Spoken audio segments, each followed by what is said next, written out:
So I've been meaning to get to this book for a long time. I've heard of this book for like, oh my gosh, so long. Um, so many people said that this was what, like, that Hunger Games ripped it off. And, now that I've read it, I can definitely see where the inspiration came from. Like, there's so much that's taken over from it. But I don't know, it still is pretty much like they're both very much their own things as well. And I'm happy I read this book. I finally got around to it. I've been meaning to get to it for a long time, but for whatever reason, there were other things I wanted to do more. And yeah, so I want to talk about it. And well, first of all, what is this, right? So it's a battle royale, just like the title, like where a bunch of people are basically in a death tournament where everybody fights and until there's one left standing. So in this story, it's set in an alternate world where Japan won World War II, and they are this complete authoritarian fascist state. And I think they have control over a lot of other parts of Asia as well. And yeah, so they have this thing where they take middle schoolers every year and random classes, and then they have to fight to the death, and it's a way to make the average everyday person paranoid where they can't trust the person next to them because, like, oh, if teenagers can turn on each other and kill each other at any moment, or even if they were friends, they're willing to kill each other in the tournament, then that means you can't trust your neighbor or anybody, so the people can't form resistance groups and throw a coup over the authoritarian government. So it's really just a way to spread paranoia. And so this story follows this class who, is selected, and it goes through the Battle Royale, just like the title. And yeah, so like normal, I think I'm just going to do what I normally do, and I'll talk about what I didn't like first, and then I'll move my way up to what I liked best and give my overall thoughts and stuff like that. And yeah. So there was only one thing in the story that I would say that I didn't like. And it's not like a horrible thing, it's just a personal preference. And that is that in the prologue of this story, they throw every single character at you. There's 43 characters, all of the classmates plus the teacher. And the prologue is just immediately like, most of them, not all of them, but most of them, they get some type of description, and all of their names are obviously they're Japanese names, and some of them sound alike. And I'm personally not that familiar with most of them. Some of them I've heard before, and they're easy to remember. But after you go through like 20 or 30 of them, you stop losing track of, like, okay, this person plays baseball, this person is a nerd, this person was in a gang, and then it kind of becomes a little bit muddled. Like, I don't know, isn't there a rule in writing that you're not supposed to overwhelm the reader with so much information right at the beginning? You're supposed to sprinkle it out. I really do think that this was the only negative in the book, is just that prologue. It's a little bit overwhelming, to be honest. It's like it made me want to take out a pen and pad and like take notes. Like, okay, like let me write everyone's name down, their descriptions, and keep track of everything. But luckily, when it gets onto the story later on, everything is so spread out, and you're reminded who everybody is, that the prologue kind of feels unnecessary. Like, you don't really need to spend so much effort keeping track of all of the characters. So in that sense, it actually kind of makes the prologue feel unnecessary. Like, I know it's just a way to set the stage, but yeah, I don't know. It was overwhelming and probably unnecessary. But I mean, that's literally my only negative of it. Yeah. One thing that I think that is just okay, like I don't like it, I don't dislike it, is related to that is the huge cast itself.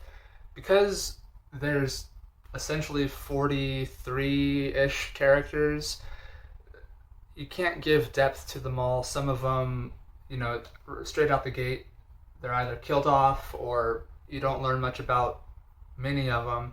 So, I don't know. I'm still a little on the fence about this, but the cast is so big that you don't really get a sense of depth and closeness to a lot of these characters, which is fine because the main characters, you really do get to get a lot of depth to them and feel like you get to know them. But I don't know, books with like really large casts, it's still something that whenever I come across it, I'm still kind of getting used to it. So yeah, I don't know. Maybe other people loved it, but for me it was, I don't know. I'm still on the fence about it. That being said, there is a lot in this book to like. Like, there's so many different things about the story that I was just, rooting for and that I appreciate. And yeah, so to go through them, let's see. One was the pacing. The pacing was, I feel, extremely steady. This book is pretty much like a series of vignettes where you kind of, you focus on some characters. It kind of gives a little information about them. They have some conflict with some other characters in the competition, and maybe they live, maybe they die, stuff like that. And it kind of goes through the story like that, with some other main characters having longer arcs in the background, kind of like constantly returning to the more main characters. And the pacing of that was really well done. Like, sometimes some chapters would be short and other chapters would be really long, but it never felt like it dragged. Like, the short chapters were, probably very quick and impactful, and then the chapters that were very long, you never felt I never felt like I was being bored. Like, whatever backstories that the characters were given, or whatever long plans that they were acting out, everything felt interesting, and the author knows how to keep your attention on the page. I do want to say, though, that I like that this, at the time when it came out, it was so crazy that it kind of created its own genre. From what I understand, this kind of created the literary genre of Battle Royale, which later on became Hunger Games, and then I know that there's other stuff out there. I don't remember the names of it, but I've heard some stories that are similar. And obviously the concept of Battle Royale itself is nothing new. Hundreds of years ago, slave owners had their slaves kind of fight in battle royales. I've read about that. But yeah, but to take that into a literary thing, I can see why this book got the criticism that it got, saying that, oh, you're exploiting violence for entertainment and stuff like that, and this book is very controversial. But now it kind of moved forward into video games, and you have things like Fortnite and what is it? Animal Royale, where you're these little animals and you're fighting in an arena and it shrinks and stuff like that. I might be getting that name wrong, but yeah. But yeah, the concept and the creation of this genre, I kind of applaud the book for bringing that to life.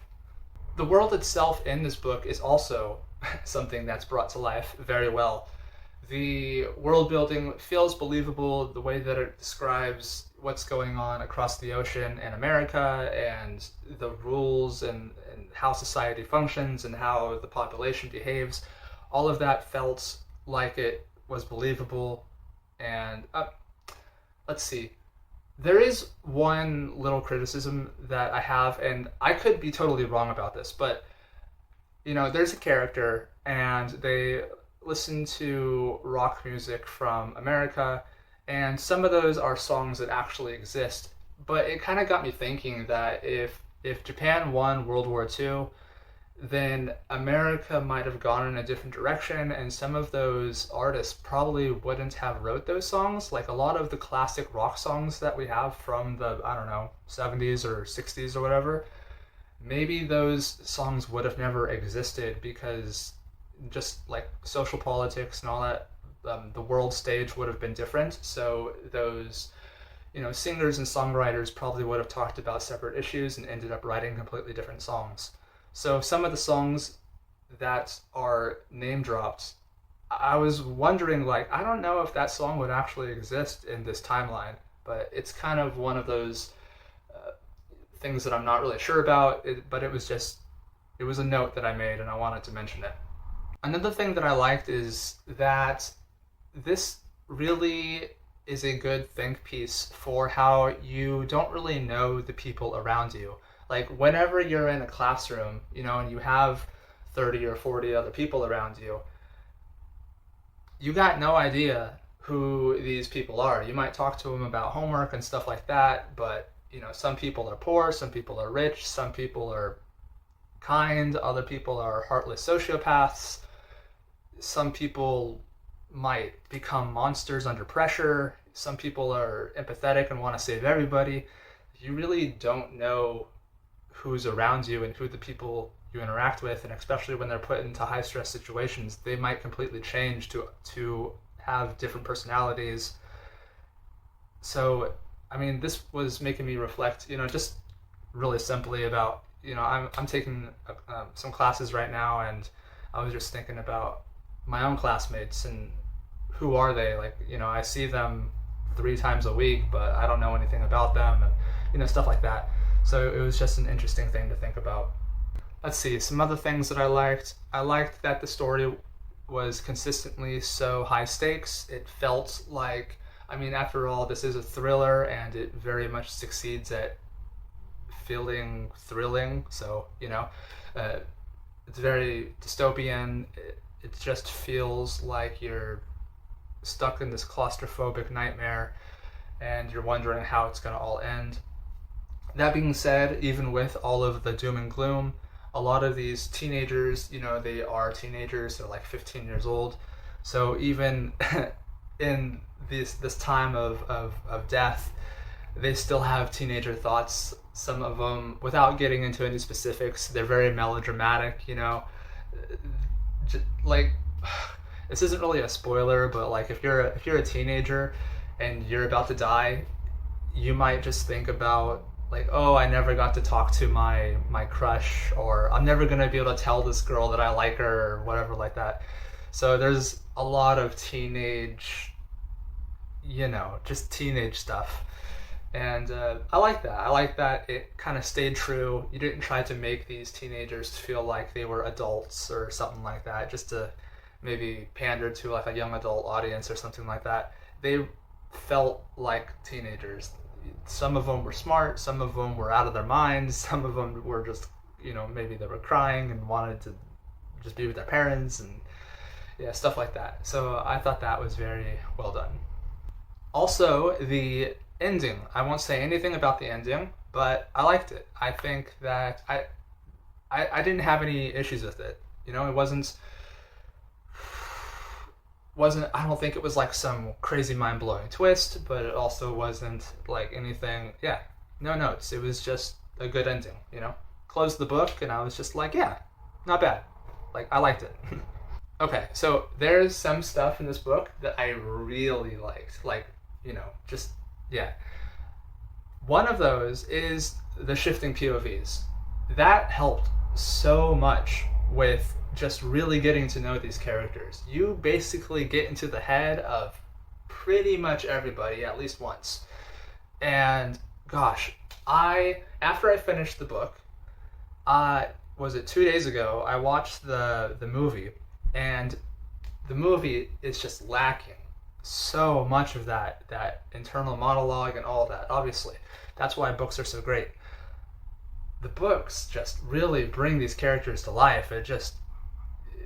Because like Hunger Games is just from Katniss's point of view, but here you're in the point of view of everybody. So the writing style itself changes, the vocabulary changes, sometimes the tone changes.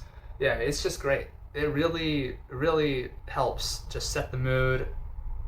I think that I'm trying to wonder I'm sorry for talking about the Hunger Games so much, but I wonder what it would have been like if it jumped around and you got to see everybody's different thought processes and stuff like that.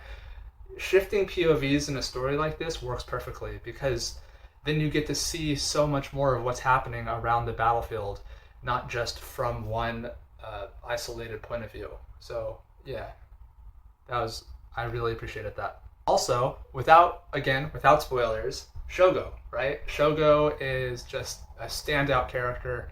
A lot of times in books, like the story itself is good, but maybe the characters are forgettable. Like in a couple years after finishing the book, you might not really remember too much about, like, details start becoming fuzzy.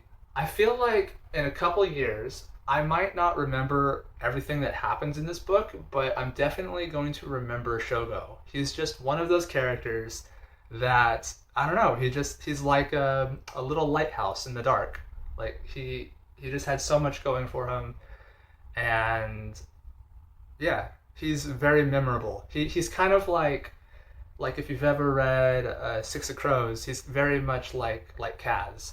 Like he's just one of those characters that kind of crawls off the page and has a life of his own. So Shogo is very cool. Also, again, without spoilers, I'm not going to say anything about this, but I will say the lighthouse. If you know, you know. The lighthouse. Yeah. The lighthouse, one of my favorite parts of the book. That was, yeah. Oh, yeah, that was awesome. And let's see, what else? Oh, yeah, okay. The weapon lottery. The fact that this isn't really a spoiler, okay? It's just like a minor detail. The fact that everybody gets random weapons, and maybe one person gets something crazy like a submachine gun, and then somebody else gets like a fork or a ping pong paddle or something like that. It's just, I mean, yeah, that's such a creative concept, and it also slows down the killing. Like if everybody got guns and knives, then people would probably be dying a lot faster. Okay, and then last, there's one thing in the story that I legit was like amazed by. It's my favorite thing in the story, and this is probably a controversial thing, but I really like how gory it is. I think that if you're going to write a story about people just murdering each other, like it's literally a story about murder, basically. I mean, it's obviously a story about how fascism is bad, but the main plot, it's about murder. If you're going to do that, like, don't half-ass it. Go all the way. Now, this doesn't border into splatterpunk, where it's, like, where it's above and beyond, just to be like nightmare fuel. But it kind of edges up there sometimes. Some of the murders are just, like, gosh, I could totally see people not even wanting to read this book just because of the gruesomeness of it. And also, people get squeamish with the idea of kids murdering each other. But that's not what I'm talking about here. I'm just talking about the gore. Like, the author didn't back down. Some of these kills are just absolute bloodfest. And I can't lie, I kind of loved it. Like, I love just that shock value of it, where it's like the way that it's described is just like, god damn, dude, that's kind of crazy. But yeah, and I mean, I don't know, yeah. Overall, I don't have too much else to say about this. I like the theme. I like what it was talking about. Just shedding a light on fascism and all that. And overall, I think, I don't know, I would definitely recommend this to anybody who liked the Hunger Games, who, if you just want something fast-paced, but something that still has heart, and yeah, I dug it. Like, this book is dope. And yeah, I'll kind of leave it there for now. I think I've said everything that I want to say, unless I forgot something. And yeah, we'll leave it there. Peace.